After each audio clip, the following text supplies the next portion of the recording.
Marseille peut te permettre d'investir pour avoir des rentes immobilières, c'est-à-dire vivre de l'immobilier. Et Marseille peut te permettre d'investir aussi d'un point de vue patrimonial, d'avoir des biens, des investissements locatifs qui ne perdent pas de valeur dans le temps, voire qui augmentent. Quoi un mauvais agent immobilier pour toi? Ils pensent que d'ouvrir les portes, ça fait toi un bon agent immobilier. Et les gens se plaignent des agents immobiliers de la mauvaise image. Il a peur pour sa com. Comment tu veux qu'il soit objectif s'il a peur pour sa com et s'il fait que 3 ventes par an? Il arrive, il est de suite orienté. Et là, fait la réputation des agents immobiliers. Maintenant, on est à l'ère de l'immédiateté. On a envie que, vu que Marseille a été capitale européenne du sport, de la culture, et qu'on a reçu les JO, on a envie que l'année d'après, il y a eu un sursaut au Covid, on a envie que l'année d'après, ça y est, on rattrape Paris, on rattrape Bordeaux, et en fait, on est des fous. Non, vous allez voir que dans 40 ans, peut-être qu'on le connaîtra pas, mais nos enfants, nos petits-enfants vont connaître un Marseille qui va être différent si on continue ces investissements qui vont être là.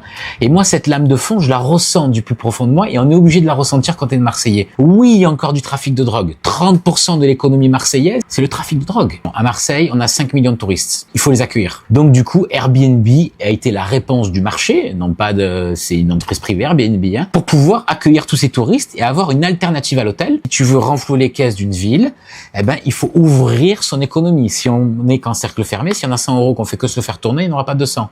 Par contre, si on appelle quelqu'un d'autre, qu'on le ramène, peut-être qu'on va avoir 200, 300, 400 parce qu'on est attractif.